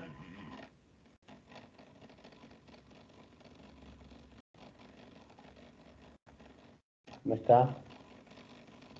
Renzo. Sí, doctor. Renzo. Ya contigo ya hicimos ya uno. Ajá. Carolai, discúlpame. Carolai.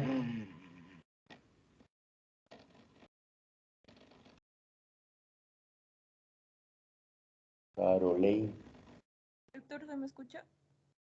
Ahora sí, un poquito lejos. Carolai, ¿puedes resolver este problema? Voy a intentar. Ah, tú ya desarrollaste, ¿no? No, no he desarrollado. Quería intentar.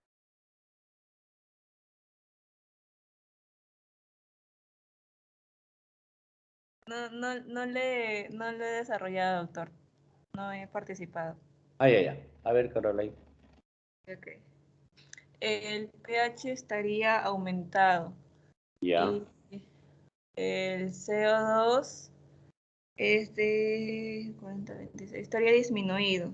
Ya. Entonces estaríamos hablando de una alcalosis respiratoria Muy bien.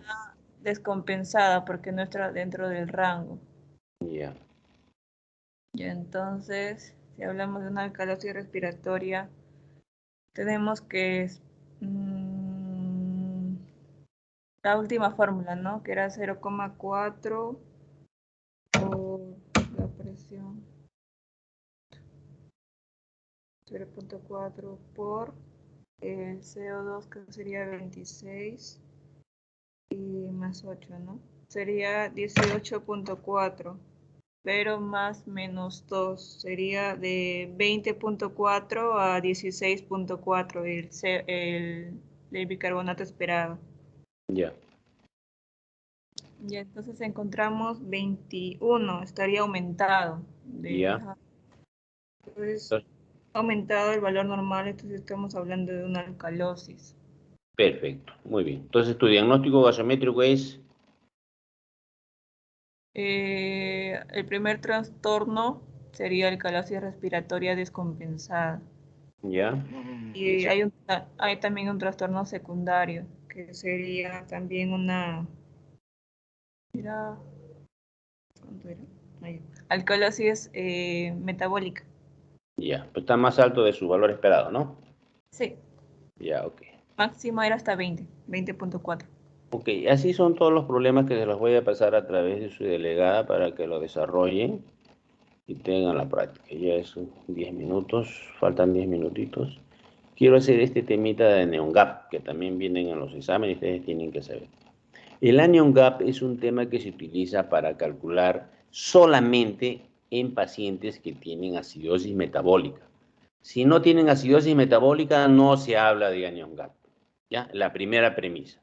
¿Cómo se calcula el anion gap? Sodio menos, paréntesis, cloro más bicarbonato. También han encontrado tus colegas y sí, hay otras fórmulas, ¿ya? Pero esta es la fórmula más sencilla, así que no nos hagamos problema. Anion gap, sodio menos cloro más bicarbonato. ¿Ya? Son dos columnas, en una columna sodio y en otra columna cloro más bicarbonato. Este huequito que falta para equilibrar con el sodio, que es un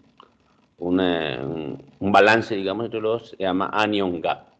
Anion gap. Este anion gap puede ser alto, o sea, un anion gap normal o un anion gap alto. Anion gap. Este pedacito, ay, disculpan, ¿se está viendo la diapositiva? Sí, ¿no? Joaquín. Sí, doctor, sí se ve. Ya, Sí, listo. doctor. Ya, miren, aquí tengo la columna del sodio y en la otra columna veo el cloro con el bicarbonato. Para que llegue hasta el sodio, para que equilibren ese espacio que falta, es el anion gap. Ya, este anion gap está así en este rango, más o menos puede ser normal, pero si este anion gap crece, alguien de estos tiene que disminuir. ¿Ya? Si este anion gap crece, lo vamos a ver acá. Aquí está. Miren, tengo un anion gap de sodio 140, el sodio está en 140 y tengo un cloro que está en rango normal 98-104, bicarbonato 16. Siempre el bicarbonato va a estar bajo porque es una acidosis metabólica, ya no me preocupo del bicarbonato, solamente me interesa el cloro y el anion gap. Aquí tienen un anion gap muy elevado con un cloro normal. Y aquí tiene un anion gas chiquitito, pero si es chiquitito, alguien tiene que crecer. No crece el bicarbonato porque es una acidosis, lo que crece es el cloro. Entonces, aquí está el detalle en las confusiones en anion gap. Aquí está el detalle. Si el anion gap está elevado, el cloro tiene que estar normal. No hay menos, ¿eh? Siempre está normal. Si el anion gap está elevado.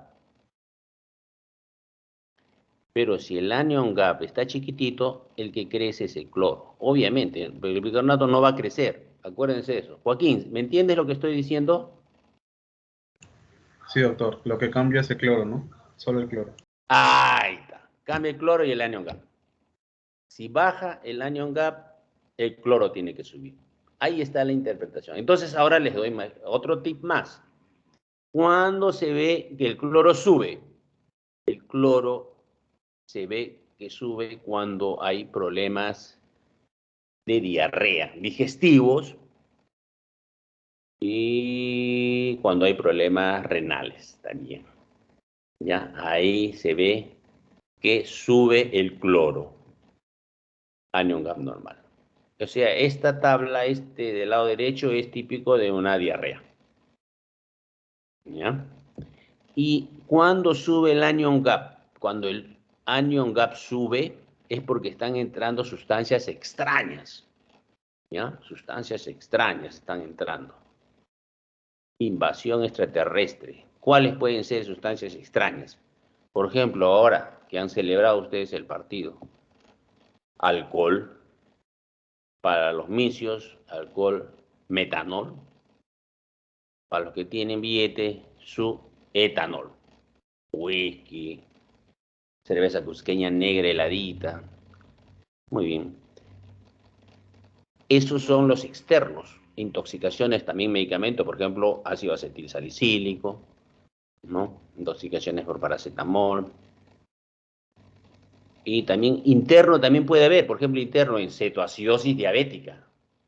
Lactatos también nos van a llevar a la ansiedad.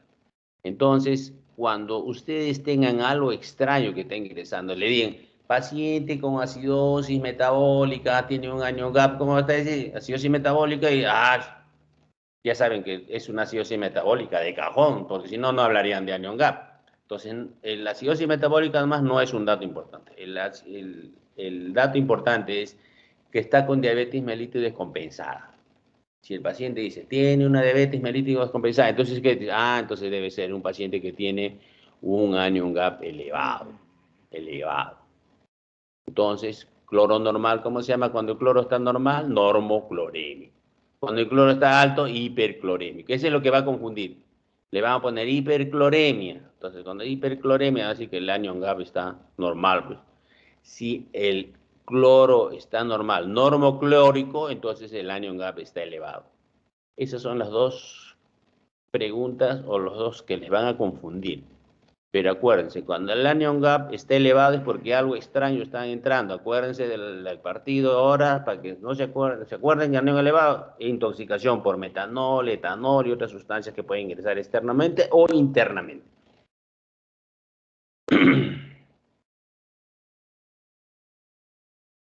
Entonces, a ver, acidosis metabólica con anion elevado, normoclorémico. Anion gap elevado, está elevado porque entonces el cloro no se va a elevar también. Entonces, normoclorémico por acumulación de ácido. El otro es acidosis metabólica con anion gap normal. Si está normal, entonces tiene que subir el cloro hiperclorémico por pérdida de bicarbonato. El ejemplo típico, anion gap elevado por consumo de bicarbonato, anion gap, aquí hay otra lámina mejor explicada. Este de aquí de diarrea o pérdida o renal es este típico, bueno, acidosis metabólica normal, es una anion gap normal con hipercloremia, típico de diarrea, ¿ya? Típico de diarrea, hipercloremia, anion gap normal. Estoy reforzando por si acaso esto, siempre preguntan estas cosas, diarrea, hiperclorémica, anion gap normal.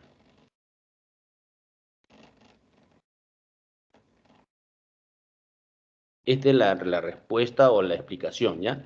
Que el bicarbonato perdido por vía digestiva o renal es compensado con mayor reabsorción de cloro por el riñón para mantener el anion gap normal. Y esta es la tablita del resumen, digamos, ¿no? Acidosis metabólica es el anion gap, solamente es acidosis metabólica. Acidosis metabólica con anion gap elevado es cuando ingresa algo extraño, externo. Acidosis láctica, cetoacidosis diabético-alcohólica, inducida por fármacos, salicilatos, acetaminofén, alcoholes, etanol, metanol, etilenglicol, propilenglicol y insuficiencia renal aguda y crónica. Esa es la acidosis metabólica con anion gap elevado. Si está elevado, el cloro está normal. Y la otra forma es acidosis metabólica hiperclorémica o anion gap normal también, porque está el cloro está elevado. Son básicamente la diarrea, dosis tubulares renales. A diarrea, no se olviden, hiperclorémica y diarrea. Esto es el resumen del anion gap. Ustedes den una repasadita y ya no se van a confundir. Las dos columnas. Estas columnitas, acuérdense bien. Anion gap normal, anion gap elevado. El cloro, si está elevado, el cloro tiene que estar normal. Si está bajo el anion gap, tiene que subir el cloro. Esto da en diarrea, digestivo, renal, acidosis tubulares. Y este es básicamente cuando el anion gap elevado, cuando ingresan sustancias extrañas. ¿Cuáles son esas sustancias extrañas más comunes? Ahí está, acidosis láctica, cetoacidosis, fármacos y insuficiencia renal aguda y crónica. Yo les envío las diapositivas para que hagan su práctica a través de su delegada de las dos clases. Muy bien, chicos. Muchas gracias. Está bien, doctor. Será hasta la próxima clase. ¿Sí? Cristina, a ti te envío, ¿no? ¿Quién es la delegada? ¿Delegada? ¿Quién es delegada? Arias. Ya, listo. Ya, Nelia. Ok.